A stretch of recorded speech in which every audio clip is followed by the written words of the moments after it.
प्रश्न नंबर 6 के चित्र में देखिए और अंकित कीजिए कि ऊष्मा स्थानांतरण कहाँ कहाँ हो रही हैं। अर्थात ऊष्मा स्थानांतरण की 3 विधियाँ हैं, संवहन, विकिरण और चालन।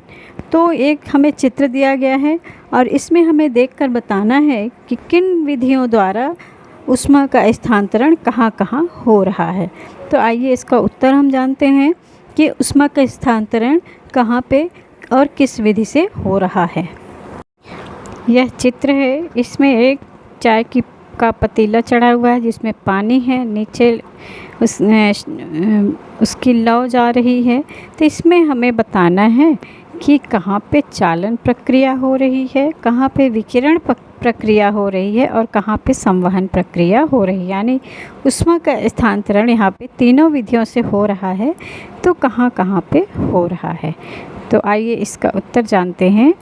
यह विकिरण प्रक्रिया जो है, यह नीचे ये विकिरण प्रक्रिया सबसे ऊपर वहाँ डंडी में जो हमारा पतीला है उसकी डंडी में चालन प्रक्रिया हो रही है और जल में संवहन प्रक्रिया हो रही है और नीचे जहाँ लौ जल रही है वहाँ पे विकिरण प्रक्रिया हो रही है।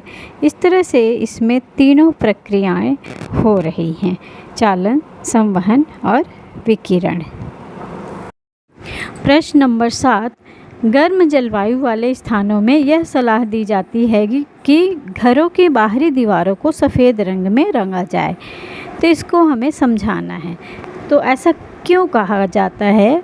तो इसका उत्तर है कि गर्म जलवायु वाले स्थानों में यह सलाह दी जाती है कि घरों की बाहरी दीवार को सफ़ेद रंग से रंगा जाए, क्योंकि सफ़ेद रंग जो है वह ज़्यादा ऊष्मा का अवशोषण नहीं करता है, अतः वह घर ज़्यादा गर्म नहीं होते हैं। इसलिए हमें सफ़ेद रंग को उपयोग करना चाहिए घरों की पुताई करने में। प्रश्न नंबर 8 30 डिग्री सेल्सियस पर 1 लीटर पानी को 50 डिग्री सेल्सियस पर 1 लीटर पानी में मिलाया जाता है, तो मिश्रण का तापमान होगा। तो यहाँ 4 ऑप्शन दिए गए हैं, 80 डिग्री सेल्सियस, 50 डिग्री सेल्सियस से अधिक लेकिन 80 डिग्री सेल्सियस से कम, 20 डिग्री सेल्सियस या 30 डिग्री सेल्सियस और 50 डिग्री सेल्सियस के बीच। तो इसका उत्तर क्या होगा? तो इसका उत्तर होगा 30 डिग्री सेल्सियस और 50 डिग्री सेल्सियस के बीच में, क्योंकि इसे जब मिलाया गया तो एक पानी का तापमान था 30 डिग्री सेल्सियस और दूसरे का तापमान था 50 डिग्री सेल्सियस। तो दोनों के मिलाने पर 30 और 50 के बीच का जो तापमान होगा वही उस पानी का तापमान होगा। प्रश्न नंबर 9 40 डिग्री सेल्सियस पर एक लोहे की गेंद को पानी वाले मग में 40 डिग्री पर गिराया जाता है, तो ऊष्मा होगी। अर्थात 40 डिग्री जो टेम्परेचर है लोहे की गेंद का, तो उसे 40 डिग्री सेल्सियस वाले पानी के तापमान पर ही गिराया जाता है। तो ऊष्मा कहाँ से कहाँ प्रवाहित होगी? गेंद से पानी के मग की तरफ, पानी जो मग में पानी है उसकी तरफ, या पानी से गेंद की तरफ।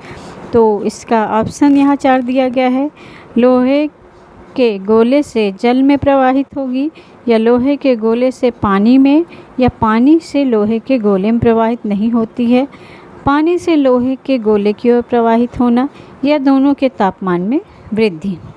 तो इसका उत्तर होगा लोहे के गोले से पानी में या पानी, अर्थात न लोहे के गोले से पानी की ओर प्रवाहित होगी और ना ही पानी से लोहे के गोले की ओर प्रवाहित होगी, क्योंकि दोनों का तापमान क्या है? बराबर है, 40 डिग्री सेल्सियस पे है। तो ना ऊष्मा उधर लोहे के गोले से पानी में जाएगी और ना ही पानी से लोहे के गोले में जाएगी। प्रश्न नंबर 10 एक कप आइसक्रीम में लकड़ी का चम्मच डुबाया जाता है, इसका दूसरा सिरा जो है क्या होगा? चालन की प्रक्रिया से ठंडा हो जाएगा, या संवहन की प्रक्रिया से ठंडा हो जाता है, या विकिरण की प्रक्रिया से ठंडा हो जाएगा, या ठंडा नहीं होगा। तो इसका उत्तर क्या होगा? तो इसमें क्योंकि वह चम्मच जो है वह काहे का है, लकड़ी का, और लकड़ी में ऊष्मा का स्थानांतरण नहीं होता है, वह क्या है, ऊष्मा का कुचालक है।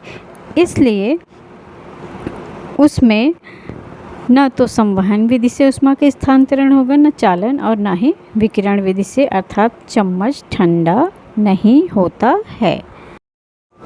प्रश्न नंबर 11, स्टेनलेस स्टील के पैन आमतौर पर तांबे के बोतलों के साथ प्रदान किए जाते हैं, इसका कारण क्या हो सकता है। यहाँ 4 ऑप्शन दिए गए हैं, तो उसे हमें सही छांट के लिखना है। तो ए, तांबे का तल पेन को अधिक टिकाऊ बनाता है, ऐसे पेन रंगीन दिखाई देते हैं। तांबा स्टेनलेस स्टील की तुलना में गर्मी का बेहतर संवाहक है, और तांबे स्टेनलेस की तुलना में साफ़ करना आसान है। तो इसका सही उत्तर क्या होगा, क्योंकि तांबा जो है स्टेनलेस स्टील की तुलना में गर्मी का बेहतर संवाहक है, इसलिए तांबे का उपयोग बोतलों में, तांबे के बोतलों में इसका उपयोग किया जाता है। इस तरह से बच्चों आज हमने क्लास 7 का लेसन 4 ऊष्मा को यहाँ पे कंप्लीट किया। आप सभी इन क्वेश्चन आंसर को कॉपी में लिखिए। वीडियो को लाइक, कमेंट, शेयर ज़रूर किया करिए। मिलते हैं अगले वीडियो में, तब तक के लिए थैंक यू।